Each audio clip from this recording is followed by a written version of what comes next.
Olá pessoal, sejam bem-vindos a mais um vídeo do Ensaios de Física. Quem não for inscrito, ajuda se inscrevendo e compartilhe com os amigos. Deixe aquele like para fortalecer o canal e fique com o vídeo.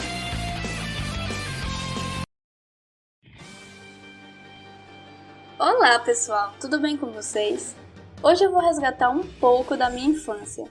Esses dias eu estava assistindo um anime e aí eu notei que nele havia alguns conceitos físicos muito legais.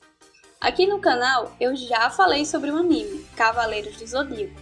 Naquele vídeo abordei um pouco da física encontrada nos poderes de alguns personagens. Agora é a vez de um outro anime, tão nostálgico quanto Saint Seiya. Se trata de Pokémon. Nascida nos anos 1990, a franquia Pokémon começou com jogos lançados para os consoles da Nintendo e chegou aos desenhos animados. A animação segue as aventuras do jovem Ash em busca de se tornar um mestre Pokémon, sempre acompanhado de Pikachu, um ratinho elétrico bem simpático. Mas quanto poder teria o simpático Pikachu caso existisse na vida real?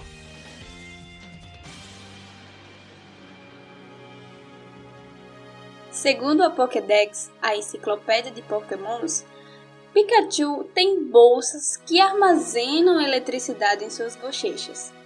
Estas aparentam ficar eletricamente carregadas durante a noite enquanto ele dorme. Fica claro que Pikachu precisa armazenar cargas para poder usar seus choques elétricos.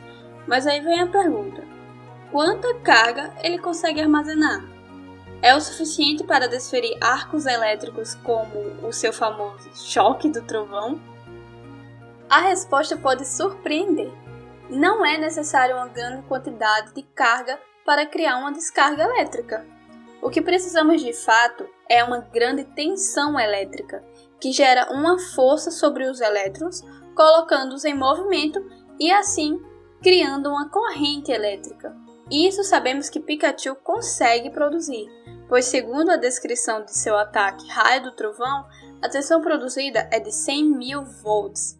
Além disso, o Pikachu de Ash consegue usar um golpe especial chamado Raio do Trovão de 10 milhões de volts, o que é incrível.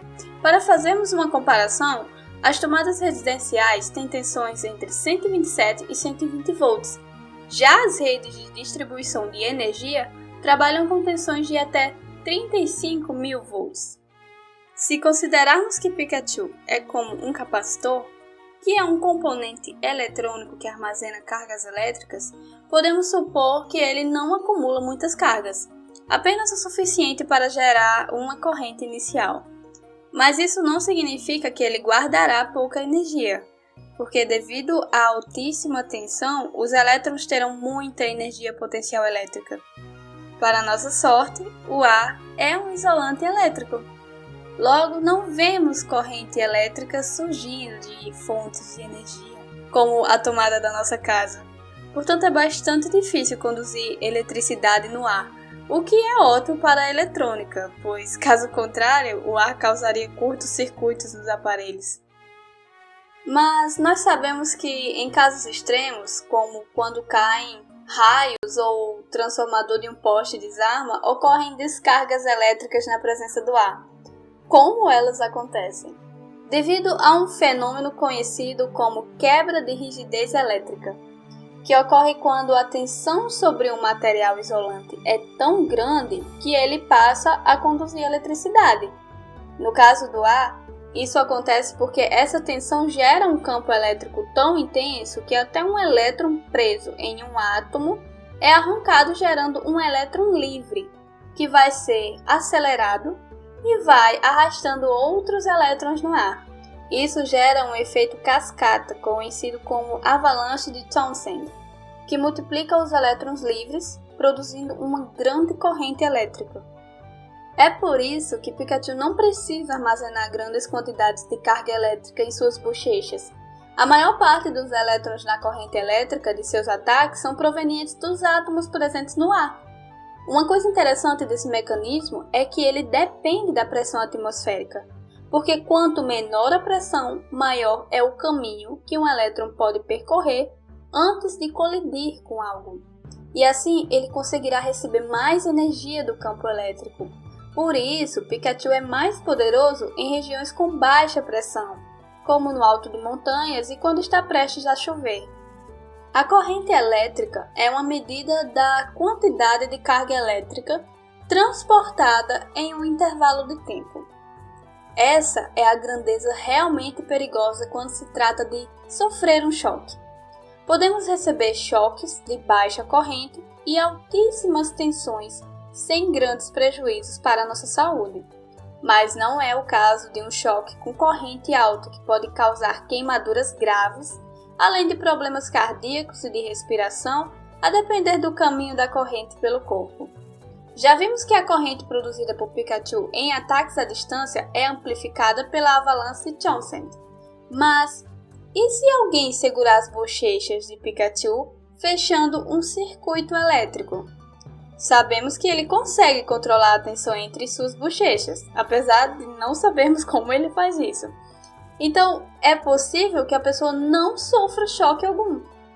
Como ele controla a tensão, controla o tempo que uma descarga elétrica dura, e assim pode manipular a intensidade da corrente, tornando-a não letal, para a sorte de seus oponentes e de Ash, que sempre acaba sofrendo um choque.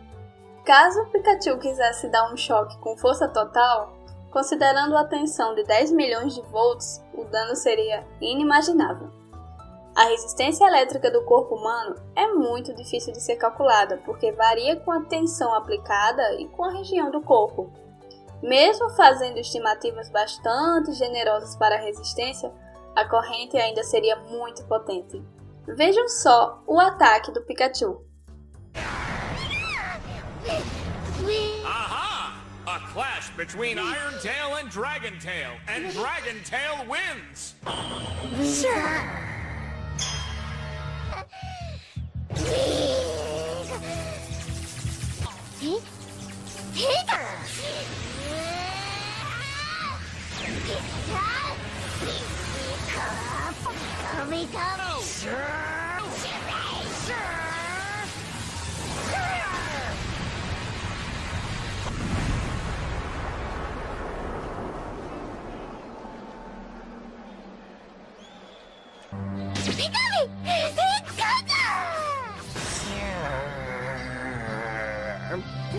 Superior is unable to battle! Pikachu wins! Tá vendo? A física está presente a todo momento no nosso cotidiano. Podemos encontrar a influência da física em todos os lugares, incluindo em animes, filmes, desenhos e novelas. É claro que, quando se trata de ficção, não devemos confiar em tudo que acontece. No nosso mundo, se o ratinho Pikachu existisse, ele seria totalmente letal e perigoso. Embora o Pikachu só exista no mundo dos animes, nós podemos encontrar alguns animais que utilizam a eletricidade no nosso mundo, seja para se comunicar, caçar ou se defender. Boa quantidade desses animais vivem em ecossistemas de água doce, como cerca de 350 espécies de peixes que possuem essa característica. Um desses peixes é a enguia elétrica. Esses peixinhos, que parecem ser nada simpáticos, podem gerar uma diferença de potencial de 860 volts. Para fins de comparação, lembre que um choque causado pela eletricidade de uma tomada comum de casa pode gerar cerca de 220 volts. Então, aí está um animalzinho da nossa realidade que devemos tomar muito cuidado com ele. Eu espero que tenham gostado do tema. Indiquem para os seus amigos que são fãs de animes e não esqueça de deixar o like, ajuda muito o canal. Um abraço e até o próximo vídeo. Chegamos agora a mais um final de vídeo. Não se esqueça de dar o like, compartilhe e se inscreva no canal. Nos acompanhe também no nosso Instagram, Ensaios de Física.